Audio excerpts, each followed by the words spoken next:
what is called as tasks and backstack. This is again a bunch of terminology that you will encounter in Android. Now, how does Android handle tasks? And what exactly is a task in Android's terminology? And how does it work?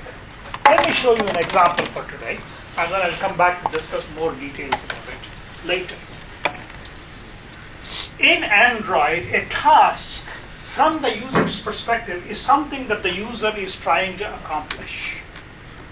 Now, how does the Android device allow the user to accomplish this task is based upon how the applications are designed. Okay? Now, as you realize, you might have situations where you may use components that are part of different applications in order to achieve something. Like, for example, you issue an implicit intent to open a web page. Within your application, you don't have any way of handling the opening of the web page. But you just tell the Android system saying, I want to open this web page, and then the Android system will invoke the browser. The browser is not part of your application. The browser is a different application. But when you issue that intent, Android will open the browser for you. Okay? That is a different process. Now, from your perspective, what are you trying to do? You are doing something and you suddenly click on a link, and then you need to open up a browser. So when you click on a link on something that you're viewing, like for example, you're reading an email and when you see a link, you click on the link, what happens? Android will start the browser. When you click on the link in your application, that will result in an implicit intent being issued to the system, and the system will invoke a browser, which is a different application. And then you will be able to navigate back to your application later on using the back key. Now, how is this supported in case of Android? For this, we use something called the backstack. Let's look at an example. This example you will see in the class next week. Okay? Part of it, at least, you will see in the class next week. I have this app called Course Info that will be used as the basis for explaining certain things in this course. When you start up, you will first invoke the welcome screen. You have already seen the welcome screen, right? So that's the first activity that is created. That's the main activity that is created when your application starts. After that, you will go into another screen called the menu screen, which you will see in the lab next week. So this welcome activity will trigger the menu activity, and the menu activity will occupy the screen.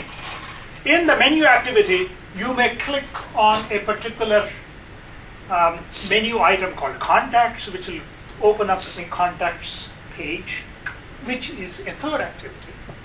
Okay? The contacts page is a page that displays all the contacts for the user. So that is the third activity. In the contacts page, you might find my email address. You click on my email address. I will design my activity in such a way that when you click on my email address, it will immediately open up a compose window from your mail application, your favorite mail application. But when I jump to your mail application, that is a different technology. But from the perspective of me, when I am using my app, I am doing these in that order. So to me, my user experience is enclosed by this task. Task refers to a set of things that I want to do in order to get something done, get some work done. Okay? How is this task supported? Through making use of components that may be part of my own application and also components that may be part of another application. This is a unique feature of Android. Android does it this way. The other platform doesn't do it. They have their different way of handling this. Okay? In Android, you can take advantage of the fact that somebody else has already created the mail application, and when you need to do a mail composition, hand over the work to that. And then that is done. Now notice that from underlying Linux perspective, Android has Linux underneath. From underlying Linux's perspective, this is a different process, that's a different process. This process gets started whenever the mail composer is invoked. Now, when I'm done with mail composition, I want to go back to my original one. So I can immediately go back. After I hit the send button, I'll be sent back to my contacts list. And then I can go back to the menu button also from the contacts list by hitting the back key. I'll be back to that. You will see this in the example that you will see there. And then I can come back and so on. So that kind of behavior is what is supported in Android, which we call about as task and backstack. So as you would see, when you look at Android applications, you would notice that typically you start out with one activity and this activity will be in the foreground. So obviously only one activity can be in the foreground, all the remaining have to be in the background. This activity you may do something on the screen that will result in the second activity being started. And so when the second activity starts, the first activity goes down the stack, and then you could come down to a third activity, and then when you hit the back key or you do something to navigate back, activity 3 will be removed and activity 2 will be moved up the stack. So this acts like a stack. You all know how stacks work. So that's the reason why we call it a back stack. Whenever you hit the back button, you go back to the previous activity. Okay? This back button is something that Android uses very uniquely. You don't see a back button normally in iOS unless you have a specific creation of a back button, but most Android devices have either a hardware or a soft back button included, and that is very often used for providing a user experience, which I'll talk about a little bit later.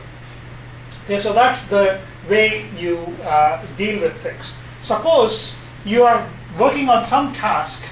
Say you were working on task A and then you switched to another task, say task B. Then this whole task, the whole stack will move to the back. And it will be in the back, and this stack is the new stack with which you are working. And this will consist of the activities that you have been working with. Maybe when you started out task B, you started activity Y, and which ended up creating activity Z, and Z is currently the foreground task. This other thing that you are working on is in the background. It is doing, a background task could be doing something. For example, it could be using a service to download things and so on. So that is feasible. But when the task is in the background, it won't be visible to you, and it won't be doing anything on the screen. So, to summarize, in case of Android, you talk about Android applications, you talk about activities, and you talk about tasks. What is a task? A task is a group of related activities arranged in a stack.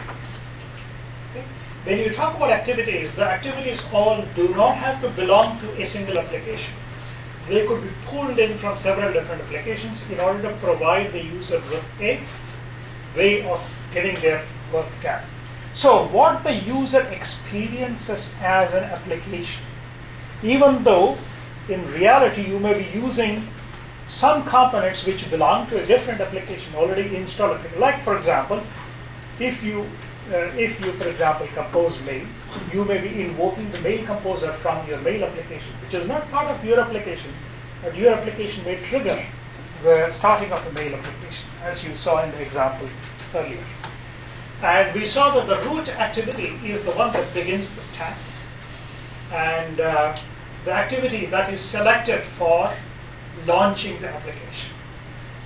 The current activity, the one that is occupying the screen, is the one that is at the top of the stack, as you see in this particular example. If the user presses the back key, it will cause the current activity to be popped off the stack, and then you will restore back to the previous activity from the stack. And a stack may contain more than one instance of the same activity also. So an activity may result in some other activity being invoked, and that other activity may invoke another instance of the previous activity that is already on the stack. So you could have, for example, you can have a web browser which might lead into another activity, and that may again invoke a web browser. So you'll have two copies of the web browser activity, each of them being a separate activity. Okay. Now, when you shift a task into the background, the entire stack moves into the background. All the activities that are in the stack moves into the background. But again, you have to remember that the task that is currently being used by the user, the activity at the top of the stack is the foreground activity, the one that is occupying the screen. Okay? So this kind of design of application is something that you need to get used to. It's something that you have to inherently think of when you design your applications. Something that may be unnatural for you at this moment because you're used to writing applications in a different way, the standard way that you're used to. This way of planning and executing or designing and implementing an application is slightly different. Now, both Android and iOS talk about supporting multitasking, right? In the early days, iOS did not support multitasking, and then Steve Jobs went on stage and then claimed iOS 4.1 supports multitasking and gave a big lecture about it. And then everybody was excited that iOS supports multitasking. Android supported multitasking from the beginning. Okay? What does multitasking really mean? Is it the same as running multiple applications like you do on the standard computer, or is it something different? When we talk about multitasking, what you need to remember is that the concept of a task is different in different operating systems. In Android's way, I just explained to you what a task means. So in Android's way, multitasking means that there are multiple stacks of tasks, one of them being in the foreground, and the top activity of that stack is the one that is occupying the screen. You could have other tasks that are sitting in the background, other stacks that are sitting in the background, and you can switch between them. That's fine. But at any given point of time, only one task is occupying the screen. So that's the user experience that you deliver with a mobile device. Whereas when you use a laptop, for example, you could have multiple applications simultaneously open on your screen with overlapping windows and things like that. I'm sure all of you do that day in and day out. And to you, it is a very natural way of interacting. On a mobile device, you cannot have multiple windows open at the same time. There just isn't enough real estate for that. Okay? So the user experience is slightly different. And usually when you're using a device like that, you are interacting and you are concentrating on one particular thing at a time. Even on your laptops or desktops, at one point in time, your focus is on one window anyway, right? Although you might be doing things like watching a YouTube video, watching your Facebook feed, and then at the bottom looking at your IM messages at the same time while typing in your homework and writing a program in Eclipse. To you, multitasking is a very natural thing, right? This multitasking is slightly different from the way you do multitasking, but again, the idea is that you can be having multiple things that are being done, and in this particular case, one of them remains there. Okay? In Android, closing of applications is not necessary. In your standard computer, you always close your application by hitting that cross thing there, and then you close applications. In Android, if you use something, you can just leave it there. No problem. It's not going to cause a problem for you. If you're not using it, it's sitting there in the background. When you want to use it, it will come back to the foreground. Okay? So that's something that you need to get used to. Okay? They remain until when you start up an application, the application will remain there until it is destroyed by the Android framework. And you know that the Android framework will destroy an activity or any component if it needs to reclaim memory. If it is running out of memory, it is going to do that. Okay? Now, this kind of operation is very suitable for supporting repeated brief interactions with the app. That's how you use a mobile device, right? You're not constantly using one single app at a time, right? You might be watching a YouTube video, in between you pause because you got a phone call, you attend to the phone call, then you suddenly see an IM message coming in, then you read that, and then you keep switching between them. At any given point of time, you don't probably spend more than a few seconds or at most a few hundreds of seconds on one single app. Anyway, you keep switching between apps. So this kind of operation is better supported with all the applications remaining there and then allowing you to switch between them, providing a way of allowing you to switch between them. Every app has a hard limit on the memory usage, and you have to deal with it. If you create an app that keeps consuming memory, eventually your app will run out of space and will be thrown out or will be killed by the application. And you should allow for fast application switching, less than 1 second between apps. Okay? So that's something that you need to keep in mind. I have seen certain apps being designed where when I switch from one app to another app, it takes a while because the app's window is somehow freezing and doing something, like I have a tablet where if I use a multi-touch gesture to move from one app to another app, some apps just simply don't allow me to, even though I have moved my finger across, it doesn't move. It freezes for a while before it moves forward. And that sort of annoys me, and I'm sure it annoys many people. When they quickly switching between apps, they just want to quickly switch between apps and so on. Okay? And in case of Android, you normally do not look at an application being equivalent to a process. In the standard computing systems, an application and a process are matched. Right? Every application results in a process being started. In Android, an application creates a process. An application can create multiple processes. Multiple applications can share the same process. All sorts of jumbles can happen in this particular case. So an application could use a single process, which is a standard way of doing things. An application can span across multiple processes, especially if you're using components from different applications. Remember that each application has to be supported by at least one process of its own. So if you start using an activity that belongs to a different application, that application will result in another process getting started. And your usage, your task spans two different processes. And similarly, multiple applications can also share a process. All this kind of things are allowed. So again, here, security issue is not a big concern, right? So security is a stretched word in case of mobile devices, because you normally don't have multiple people sharing a single device. So the concept of security doesn't make it's a stretched word here anyway. Now, the user could be performing one task, and then suddenly the user wants to switch to another task.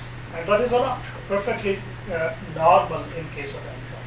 So the user can interrupt whatever they are doing to perform a different task. And then, when they return, they want to be back to the original task, just the way they left it. And in case of Android, for example, the back key allows you to do this, switch back and forth between applications and so on. So multitasking and switching between tasks is a natural thing for you to do in this particular case. Task switching may happen, for example, when the user is interrupted by a notification. So you see the notification bar on Android devices, and very often you swipe down the notification, you see a notification there, you touch on it, and then it will result in your device switching to a different app in order to service that particular request. And then you will probably want to go back to the original app that you were trying to do. So the user deciding to perform another task, in case of Android, for example, the user can touch the home button, and then go back to the home screen, switch to a new task, and then come back to the old task as the way. Let me show you some of these interactions by actually showing you an example. Let's see. This is a 4.0.3 screen. It's a little bit too big to be accommodated here.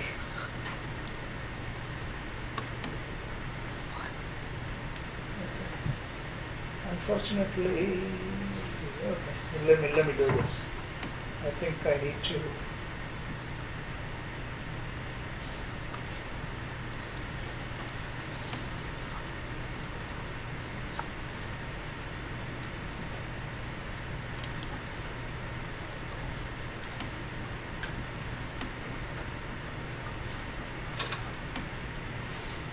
Okay. So when I click on the home button, I get to the home button, and then I can start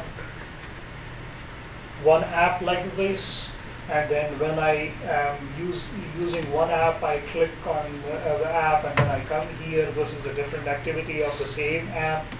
I click on something, and then you will see something happening on the screen. The screen is too small for me to show this to you. I need to create a smaller AVD so that I can show the whole thing to you. This AVD is too large to be shown on the screen here. But while I am doing this, for example, I could switch to a different task by simply holding the home button here.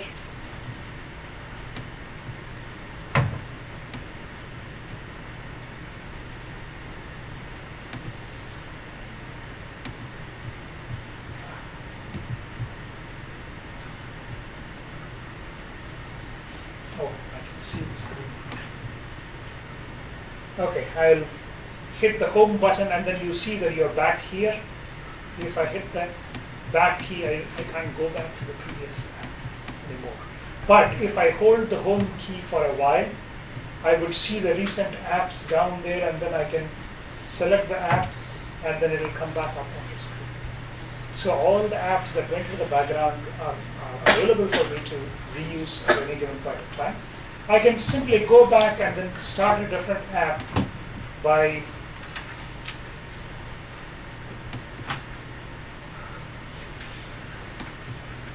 sometimes the emulator just refuses to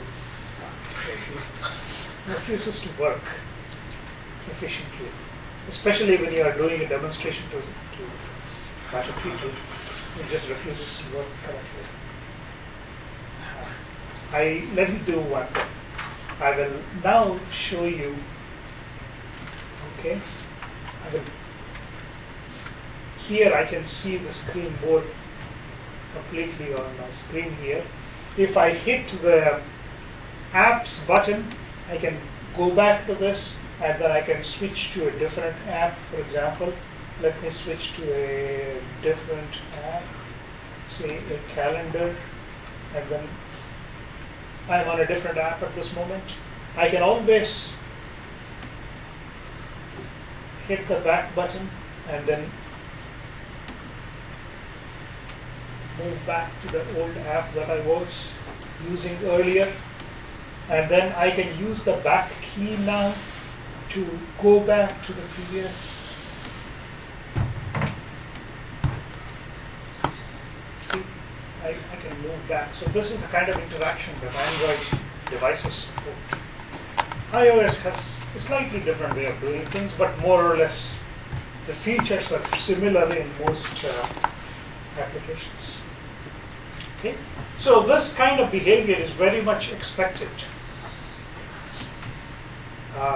in case of devices like this. Okay, task switching, making use of the home key and so on. So let me explain this in a bit more detail in a minute. So in case of activities and tasks, how do you start an activity from home? So for example, if you are on the home screen, as you saw with the Android device, if you are on the home screen, you can simply select an app that exists either on the home screen or by using the app selection button there, and then you can select an app, and then this will result in the app being started. And this is like the first activity. For example, if you start up the email app, this will be the first activity of the email app, which will list all the messages that you have received. And then if you click on one of the messages, then it will open the next window where the specific message will be opened and so on. So home is the starting point for most applications. Now, there could be some applications which cannot be launched from home. Some applications can be launched only from other applications. You can create such applications if you want. When the user touches on an icon in the application launcher or the application icons on the screen or a shortcut on the home screen, the application is launched and brought to the foreground, and it has the focus of the user. Now, when you use the back key. Now basically, suppose you are at this point and when you hit the back key, Android does provide a back key. The older Android devices have a hardware back key. The newer Android devices have a soft back key in there. If you hit the back key, for example, if you were in this state and you hit the back key, you will be back to the home. Home itself is an app. The home screen itself is an app in Android, and that's always running. When the Android device starts up, the home app will be the one that starts running. You can replace the home app with your own customized version of another home app if you want. And that's one way of changing the user interface of the screen to something different that you want to make use of also. So an activity can keep or lose its state depending on how the user leaves the activity. If you press the home button and then go back to the home screen, the activity that you were currently making use of will be sent to the background, but its state will be preserved. If you hit the back key and go back like this activity will be destroyed. You have no way of going back to that again from the home screen. If you again restart, you will have to restart the email application. So that's one way that Android supports interaction.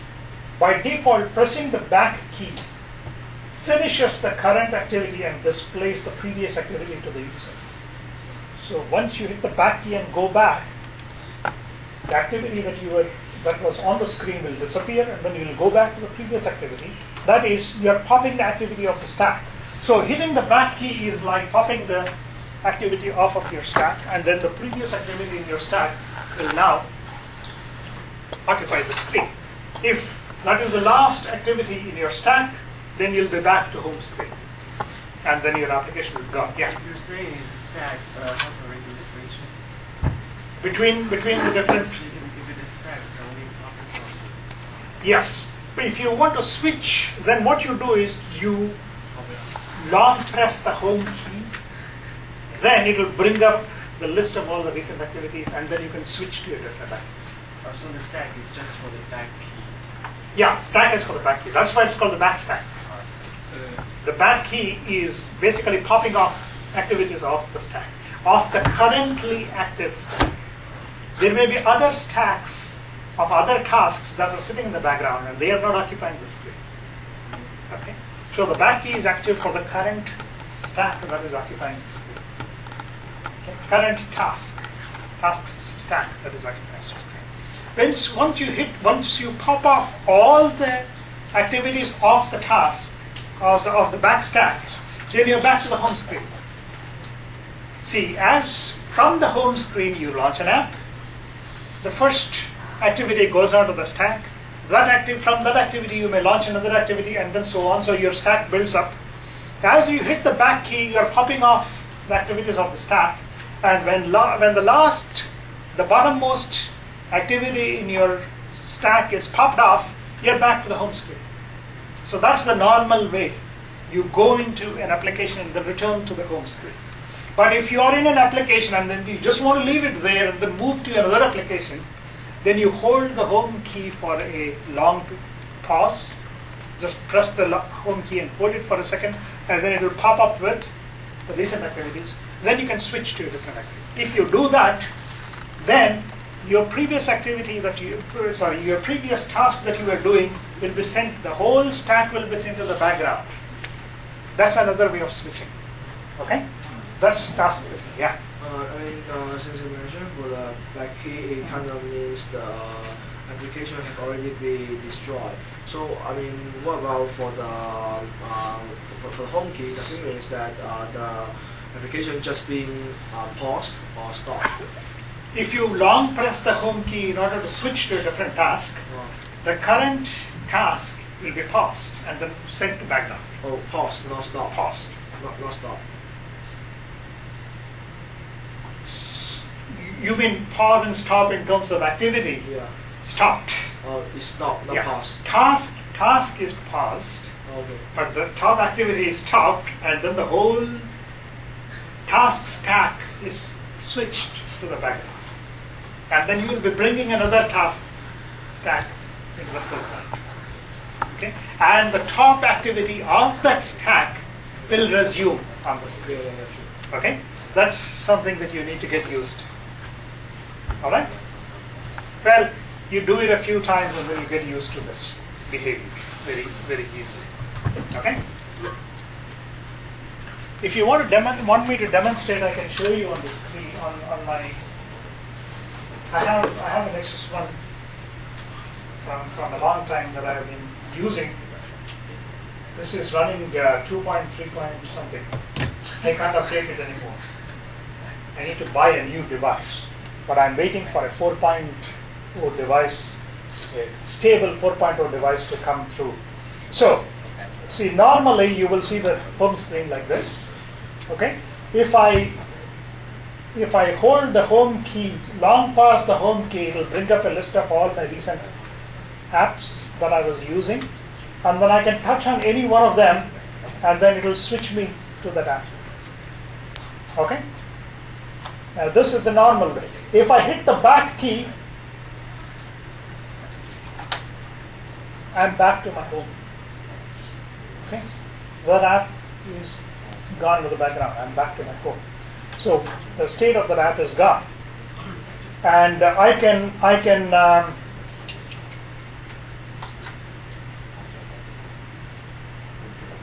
start an app like this, and then if I hold again the home key long past the home key, I'm back to this list of apps. I can switch to a different app. That app occupies the screen, but if I simply touch the home key once, I am back to the home screen. If I touch the back key at this point, nothing happens.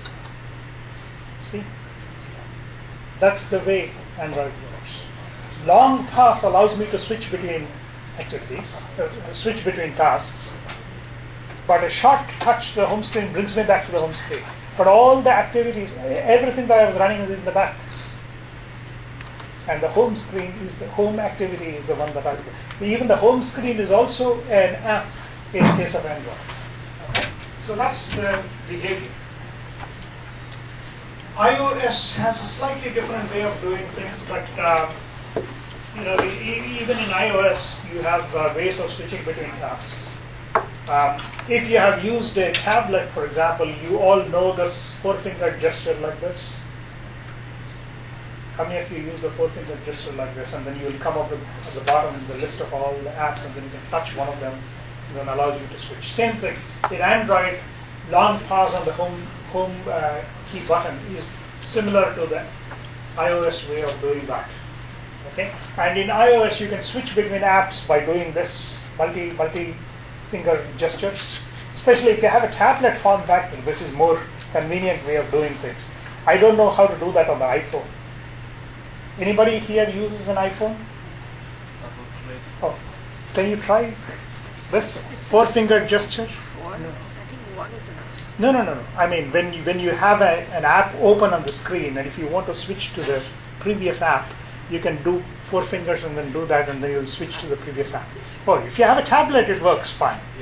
Yeah, if you have a tablet, it works fine. But not on. Four. I don't know about an iPhone because I have never tried it. No, it's not. No, It's not supported?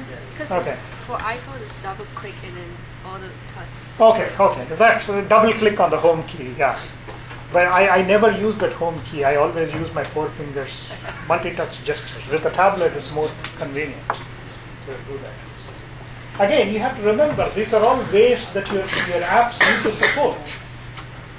That is a way of coming back to your app, and then the user expects your app to be in the same state that they left when they moved away from your app.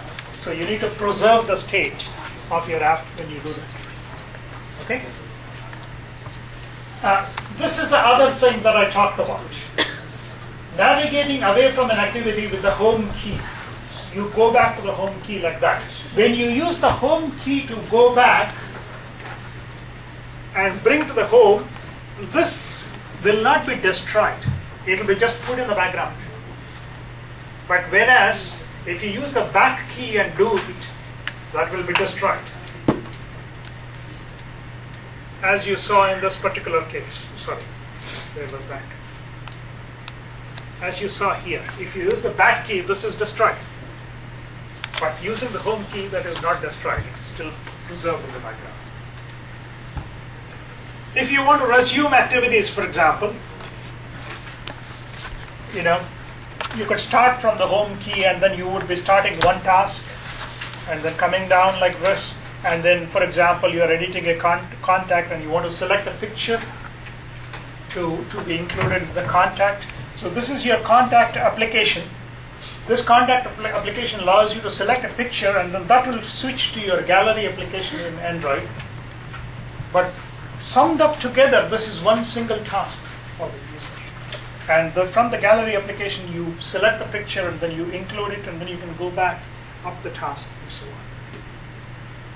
Okay, so that's one way you interact with activities. So this is a situation where you're showing activities from different applications being reused in other applications. So here you see that this contacts application is making use of activities from the gallery application.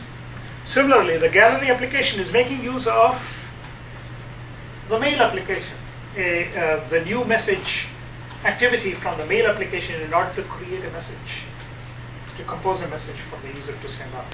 So usage of components from other applications is allowed as long as the other application permits you to use its components.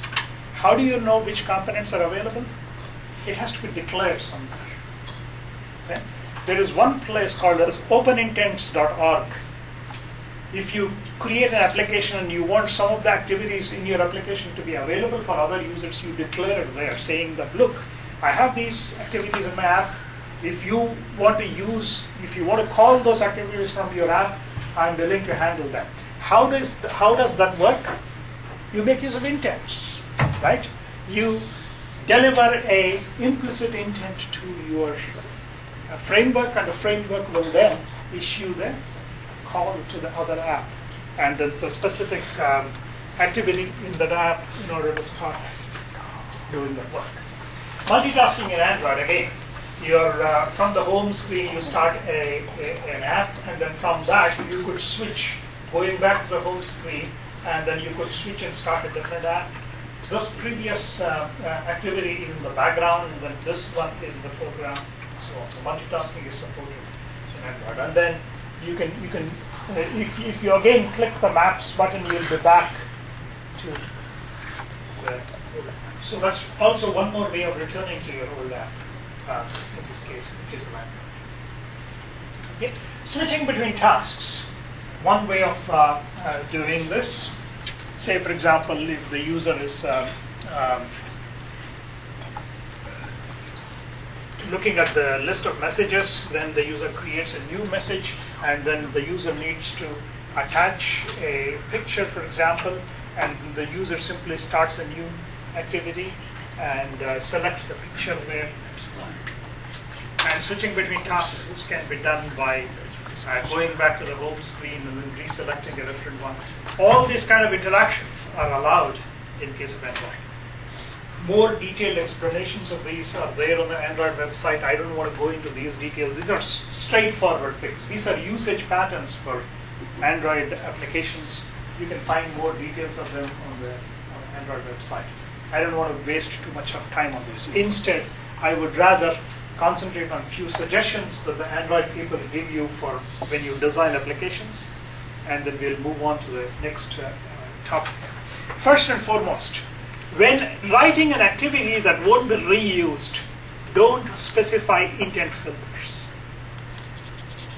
If you create an activity in your application and nobody else is going to use that activity, you don't need to specify an intent filter for that activity. Just leave it empty. The only way you can invoke that activity is by using explicit intents. And you already know how to make use of explicit intents from the previous chapter. Okay? When reusing an activity owned by others, just as I explained in the previous slides, you can invoke an activity that belongs to another application. So when you reuse an activity from another application, you should also be able to handle the situation that there may be no activity willing to handle your implicit intent that you wish. So if the Android framework comes back and says, I don't find an activity that can handle your thing, your application should be able to handle with, say, for example, delivering an error message to the user saying, look, there is no way of handling this.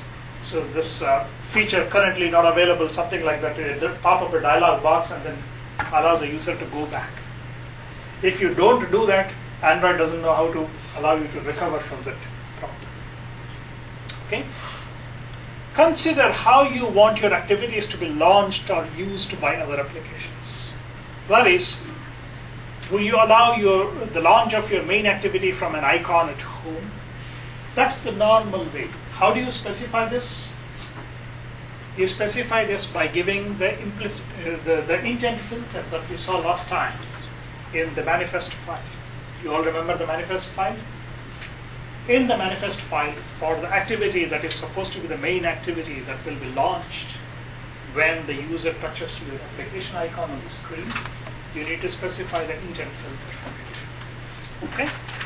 If you want to allow your activity to be launched from within another application, you need to specify to the Android framework saying, if somebody issues an implicit intent with this particular intent information, I am willing to handle it. So you have to declare an implicit intent filter up there for the purpose.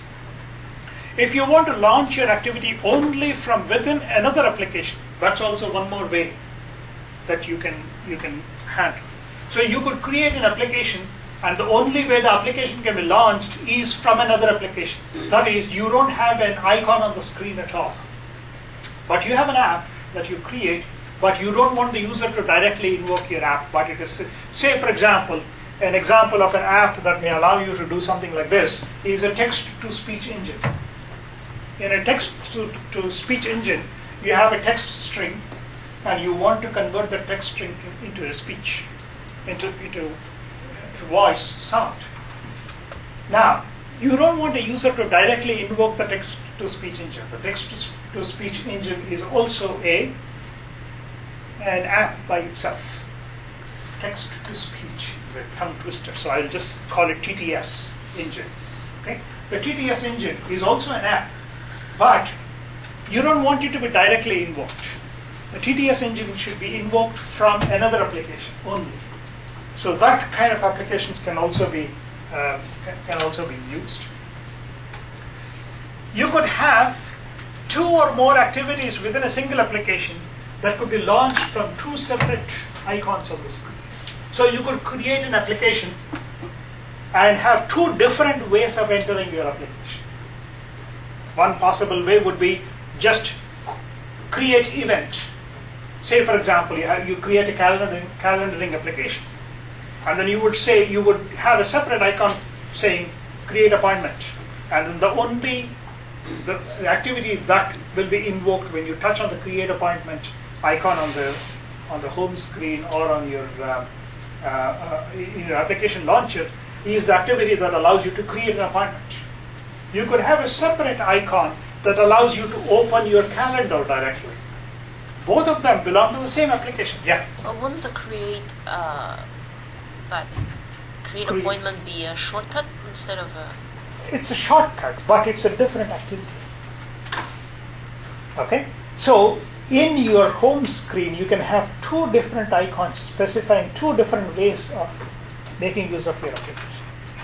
Now, the calendaring application is just an example, and I just thought of it as I was talking to you.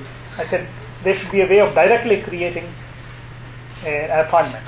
I don't want to start my calendaring application. Instead, I just want to bring up the screen where I type in the event information and then the time and date and whatever, and then done. And then I create the appointment and I'm gone. I don't want to see my calendar. But then there may be a situation where I want to invoke my calendar and I want to look at my calendar first. So that will be another way. But both of these features supported by a single app. Now, why would you want to create an app like that? That depends upon your specific app. So again, I don't want to generalize this but there may be situations where you may want to allow something like that. Okay? Say, for example, you could have a music player application in which you could have like a selected group of frequently listened songs, and then you could have one icon there on the screen, which if you touch, it will start playing your frequently listened songs playlist directly without starting the thing. Another way would be to directly invoke the music application and then allow you to select the specific songs and so on. So two different features being provided through two different, if you want to call it shortcuts, by all means. In Android's case, you have two different icons. Okay, so that's one way of specifying two different ways of doing things. Again, for your specific case, you would have to come up with a use case of how you want to make use of your app.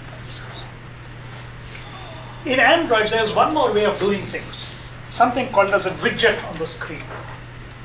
This you don't see in iOS.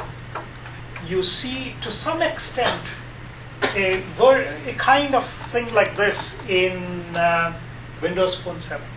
In Windows, how many of you have seen a Windows Phone 7 screen? Have you used one? Do you know the tiles on the screen? You can do what they call as active tiles or something like that. You can touch the tiles to go to the app in the back. The widget in Android does something similar. So for example, the widget in Android, you could have a widget on the screen which will display your latest, your most immediately upcoming appointments. Like I'll show you a widget on my screen, which I make use of. But sometimes. So I have a widget on the screen that lists my next upcoming appointment. Okay, I have an appointment thing. The guys in the back may not be able to see it clearly. But you can see that there is a small window there that displays my next upcoming appointment. If I touch on it, it will take me back to my calendar application. So that's one more interaction with Android that can be designed. Widgets, for example, last year one student created a widget-based application where he would simply go to a Facebook account and fetch a bunch of photos, and then he would be doing a slideshow of the photos using a widget on the screen. If you touch on it, you will go back to the gallery and so on. So he created a nice application like that last year. One of the students, he wanted to create that, and I said, no problem, create one, and then he created one. So he was interfacing with Facebook APIs, and then he would go to the Facebook account and fetch the latest 10 photos or something like that, and then he will have a slideshow on the screen going using a widget. And then if you touch on the widget, it will take you back to the Facebook page or something like that. So he created an interesting application of that sort. Okay? So, different ways of interacting with your application. Okay? You should allow, for example, you can allow your activities to be added to the current task. Now, suppose the user is doing something in the background. You don't want to freeze the screen. Instead, when you need to do something in the background, hand it over to a service and let the service come back and deliver a notification to you, and then you have a, what is the thing that you use to receive notifications? The component? Broadcast receiver. Okay? You put a broadcast receiver into your app. When the service finishes its work, let it issue a broadcast intent to you, and then it delivers a notification to your screen, and then that's one way you can go back to your, you can descend back to your app. You don't need to freeze the screen for the purpose. Okay, so use the notification system. One other way of delivering information to users is using something called dialog boxes. We'll come to dialog boxes later on in the class. Dialog boxes is one way of delivering back notifications to the user, but that's a crude way of doing, because the dialog box can be popped up on the screen only if the corresponding activity is on the foreground. So if the user navigates away from the activity, there is no way of delivering notification back to the user. So the notification is a better way of delivering information back to the user. There is a way of overriding the behavior of the back key if you really need to. And in one of the examples in the lab, I will show you a way of overriding the back key. But Android's suggestion is not to override the normal behavior of the back key. Don't try to do it unless you really have to do it. And there is one instance where I overrode the use of the back key, and that was when I opened a web page embedded in my application. There is a way of doing that. You can open web pages, and then I was using a back key like the back key in web pages, in browsers. In browsers, you have the back key to go back to the previously browsed site. I overrode the back keys feature in order to allow me to do that. If I didn't, then the back key would not work the way the back button on a browser works in case of Android. And that's one place where I overrode the behavior of the back key. I'll give you the code in one of the later labs, and specifically point you to that particular piece of code. Okay, these are again